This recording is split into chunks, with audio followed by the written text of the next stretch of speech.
Hey guys, how's it going? Welcome to Evening Devotion. A lot of stuff going on around the world today. You're catching up a little bit of news here and there between doing other stuff, and a lot going on, a lot of craziness going on. The world is losing its mind. And what's funny is that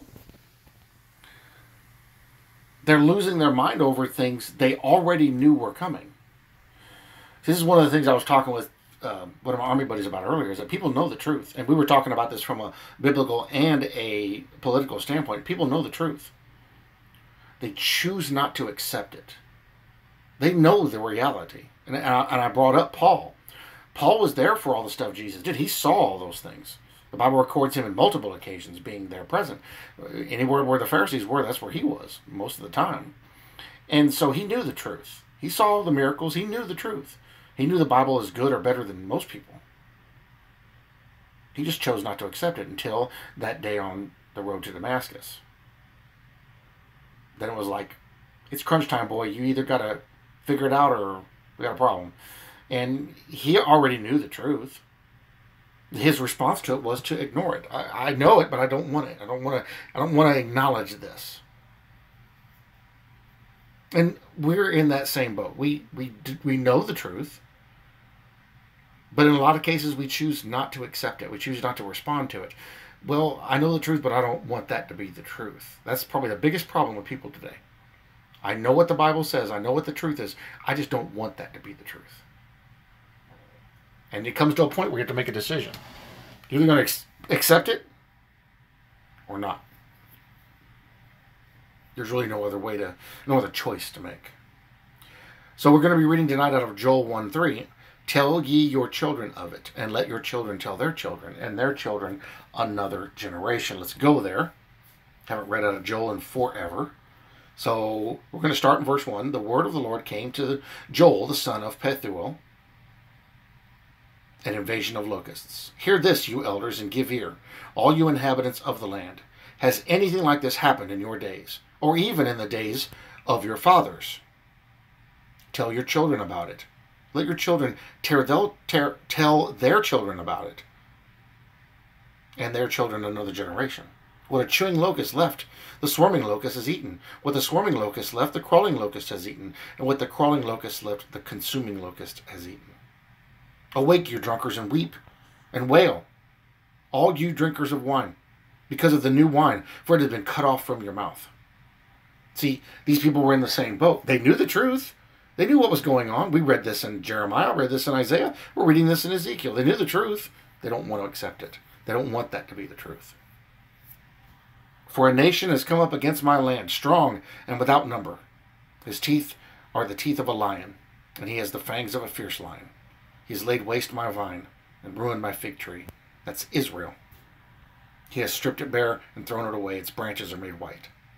Lament like a virgin girded with sackcloth for the husband of your youth. Horrible situation they were in. But it's just like I've mentioned before we even started this. These people knew the truth. They knew it. He's like, tell your children. Let your children tell their children. And their children another generation. Why? Because, just like the saying goes, and we've mentioned this recently, anybody who forgets the past, who forgets history, is doomed to repeat it. And we all succumb to that. As a nation, individuals are one thing, but as a nation, we all succumb to that. If you forget who you were, if you forget what happened in the past, you're doomed to repeat it. That's what my biggest issue was of them taking down all the statues. Oh, that's a symbol of slavery. We need those symbols there, not to honor it, but to remind us of the past so we don't do that again. And they were so adamant about taking that down, they didn't realize what they were doing. We're taking away the past so that we won't remember it anymore. And whatever happens because of that is going to be their fault. Because it very well could be the past will come back. And when we read in the Bible, we realize in the tribulation it will be. But the whole world will be enslaved. When we forget the past, we repeat it. When we know the truth and don't accept it, we create problems for ourselves. In this simple way, by God's grace, a living testimony of truth is always to be kept alive in the land. The beloved of the Lord are to hand down their witness for the gospel, and the covenant to their heirs, and these again to their next descendants. This is our first duty. We are to begin at the family hearth. He is a bad preacher who does not commence his ministry at home. The heathen are to be sought by all means, and the highways and hedges are to be searched, but home has a prior claim. And woe unto those who reserve the order of the Lord's arrangements. And woe to those who reverse the order of the Lord's arrangements. To teach our children is a personal duty. We cannot delegate it to Sunday school teachers, which, as Americans, we're bad about that, or other friendly aides. These can assist us, but cannot deliver us from the sacred obligation. Proxies and sponsors are wicked devices in this case. Mothers and fathers must, like Abraham, command their households in the fear of God, and talk with their offspring concerning the wondrous works of the Most High. Parental teaching is a natural duty who, so fit to look to the child's well-being as those who are the authors of his actual being. To neglect the instruction of our offspring is worse than brutish. Family religion is necessary for the nation, for the family itself, and for the Church of God. I regret in my life that I was not able to get my family deeper ingrained into Christianity, into the Bible, as I should have. Now, there may be a reason why it unfolded that way. I don't know. But I regret that, because I had a responsibility and I didn't partake in it as well as I should have. So that one's on me. But like I said, I think the Lord, there may have been a reason why that happened that way. I don't know. I have to put my faith and trust in Him on it. By 1,000 plots, popery is covertly advancing in our land. And one of the most effectual means for resisting its inroads is left almost neglected, namely the instruction of children in the faith. You know, one of the things they used to always tell people, oh, you can't believe or understand the Bible. Don't read it. We'll tell you what it says. We're trained in this. That couldn't have been further from the truth. This Bible is made for everybody to understand. Simply, easily, read it. Read it for what it says. Don't look for more that's there than there is there. And let the Lord show you the truth. Let Him show you what He means. And He will. He'll reveal it to you. He has to me. He'll do it for me. He'll do it for anybody. Would that parents would awaken to a sense of the importance of this matter.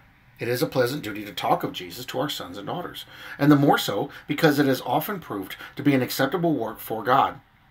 An acceptable work, for God has saved the children through the parents' prayers and admonitions.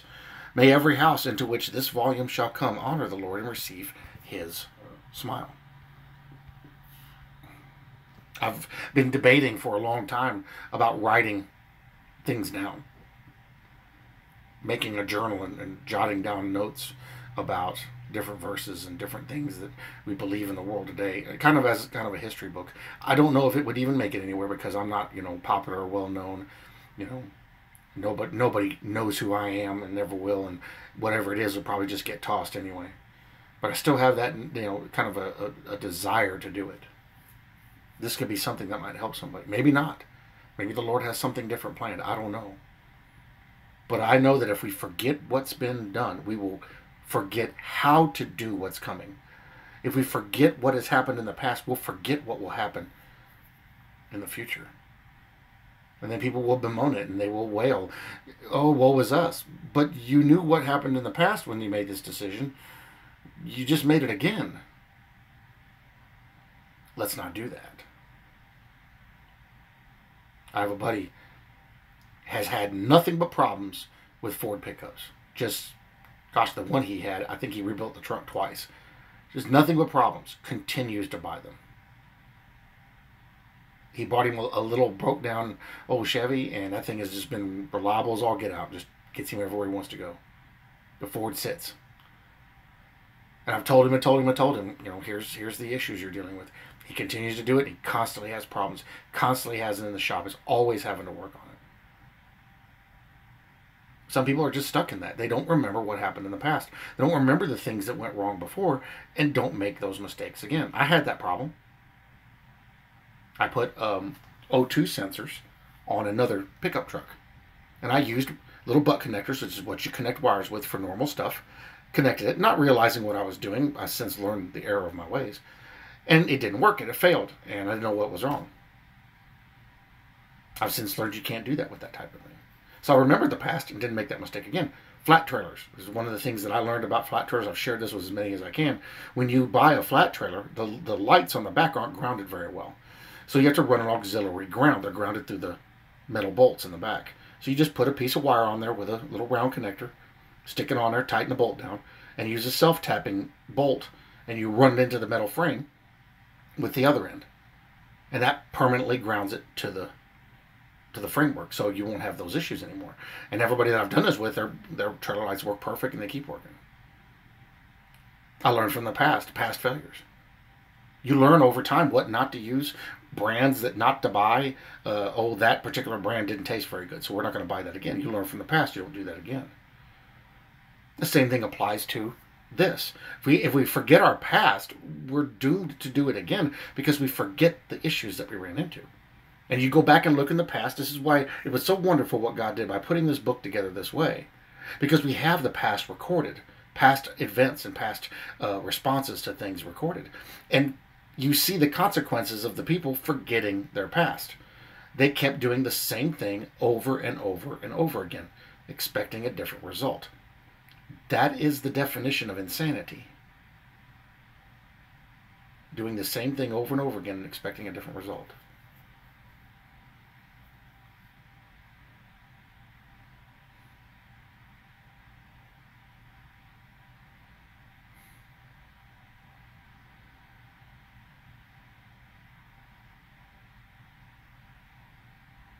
I've seen whole families ripped apart because they didn't learn from the past. I have family members who haven't learned from the past. And I sit and I watch them. And I'm guilty of it too, but I sit and I watch them doing the same thing over and over again, and nothing ever gets fixed. And I've realized that you can't tell them. You can't express to them. You can't engage with them on those things and try to help them see that, because they know the truth. They know what's going on. They choose not to respond to it. They choose not to accept it. They choose not to go there.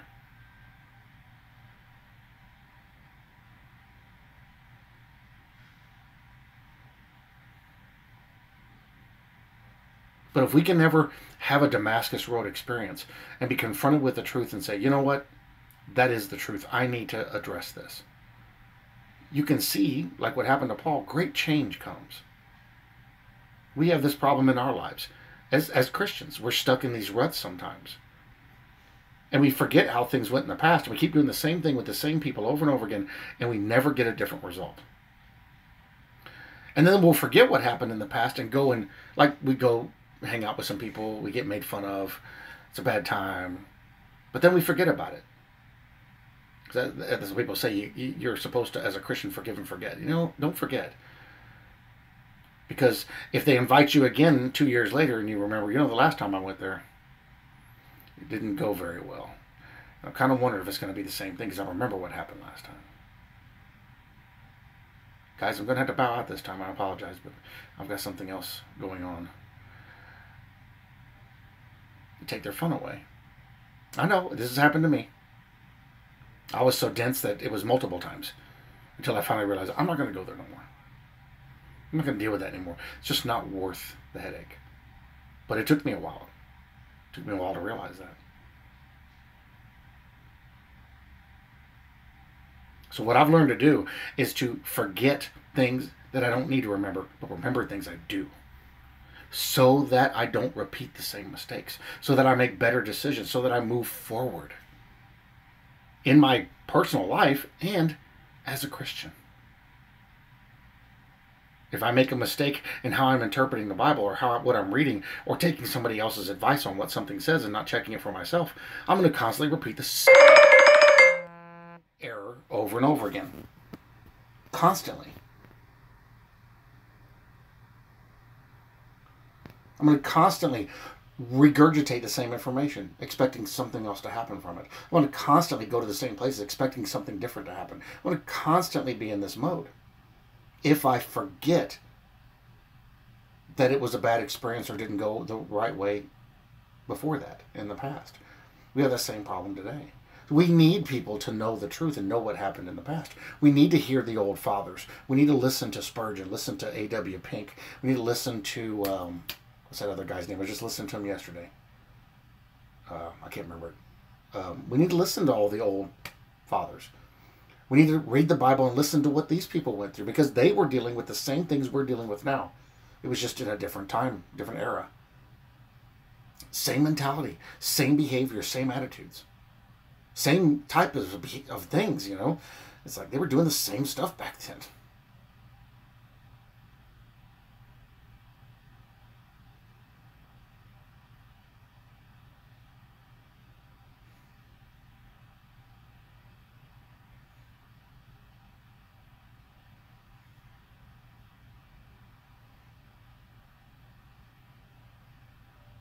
It's so important that we tell people our testimony, share with people the truth. You know, and I think to myself, would it be good to write it down? I don't know. I just don't know if we have enough time. I just don't know if there's enough time left for it to make a difference. Maybe. What I do know is we can tell people. We can share the truth with them. In fact, I have a testimony of one of Sister in Christ. We've been praying for a particular individual in her life, and the Lord brought him home, and he's opening up. He's seeing with his eyes the truth. And she asked, I told her, don't give up. Keep trying. I have a child that's the same way, in a certain sense, and I'm not giving up. I'm still trying. I'm still helping to spread the word if I can. But unfortunately, distance has created a bit of a gulf. But you know what? I can still pray, and the Lord hears those prayers. I can still pray for those people, and the Lord hears those prayers. If I can't speak directly to them, I can at least maybe leave them a note. Maybe put some stuff down. Because it just may be that when everything flips, they'll seek out those booklets. They'll seek out those letters. They'll remember those testimonies that you gave. It's that way they don't make the same mistake twice in denying the truth, but instead accept it and get saved. We're creatures of habit. We get into a rut, and that's where we stay. It's comfortable, it's easy. You don't have to think about it. Sometimes we need to be shaken out of our comfort zone. That's what God does. He takes us out of our comfort zone, because it prepares us for bad times. Look at people today, they're freaking out. Heat waves all over the place. I'm like, this is pretty normal summer for Texas, for South Texas. But how long did we think it was going to keep going before something changed? How long did we think it was going to keep going the way it was and everything be nice and quiet before something changed? Because people can't leave things alone. So, tell your children. Let them tell their children. And let their children tell the next generation. Because if people don't know the truth, if they don't hear it from somebody, they don't hear it from somebody, they're going to be doomed to repeat that same mistake. And it will just pass down the line. A lot of people refer to that as a generational curse. That's not really, I don't really think that's a generational curse. Because every generation has the ability to make their own decisions. I think it's just people are in a rut, and the end result of their actions has been bearable, and so they keep doing it. But at some point, you just got to say when. I've had friends over the years that are like, I don't know what I'm going to do. I have this situation, I have that situation. Everybody's against me, all that kind of stuff. And they just come up one day and say, you know what? I'm moving. I'm leaving. I've sold everything I don't need, packed everything else up in my car. I'm leaving. I'm going to move to another state. Start a brand new life where nobody knows me. And they're happy. They didn't keep going through the same motions because it wasn't producing a good result. They tried something different. We're supposed to learn from the past, learn from our mistakes, learn from what we've done and the result not coming out so good, and do something different. Funny enough, that's the process of being born again. I'm going down one path and it's not going to end good. There's a new path. It's time for me to make a different decision and do something different. Because the same old thing just isn't doing anything good. Thank you all for watching. I love you all very much. I pray Jesus blesses you richly in all things good, and I will see you in the next video.